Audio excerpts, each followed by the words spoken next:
একটি ছোট গ্রামে রাজু আর রিনা থাকত। তারা অনেক গরিব ছিল, কোনো মতে সংসার চলতেছে। রাজু রিনাকে বলল, আমি জঙ্গলে গেলাম, তুমি বাড়িতে থাকো। জঙ্গলে গিয়ে কাঠ কেটে বাজারে গিয়ে বিক্রি করে সেই টাকা দিয়ে কিছু নিয়ে আসি। এই বলে রাজু জঙ্গলের উদ্দেশ্যে রওনা হলো, হাতে একটি কুড়াল নিয়ে।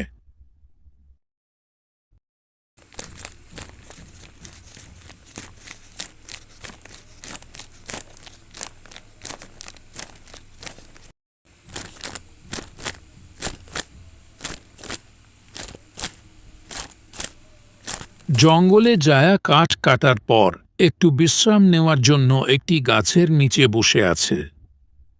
রাজু বিশ্রাম নিচ্ছে আর মনে মনে ভাবতেছে যে আমার যদি একটা ঘোড়া থাকতো তাহলে আমি ঘোড়ার পিঠে চড়ে বেড়াইতাম, অনেক ভালো লাগতো আমাক। এই কথা মনে মনে ভেবে সে ওইখান থেকে বাড়ির উদ্দেশ্যে রওনা হল।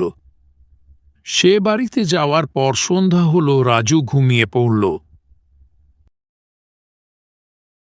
পরের দিন সকালে রাজু ঘুম থেকে উঠে দেখে তার ঘরের সামনে একটি তাজা ঘোড়া দাঁড়িয়ে আছে।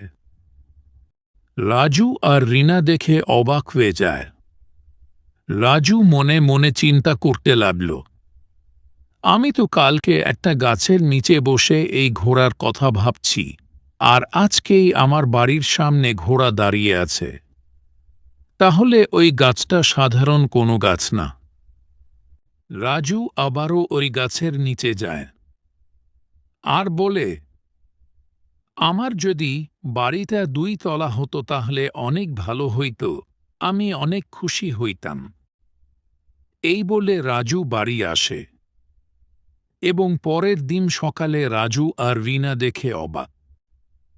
তাদের বাড়িটি 2 তলা হয়ে গেছে। রাজু আর রিনা অনেক খুশি আর তারা এইভাবে অনেক বড় লোক হয়ে যায়।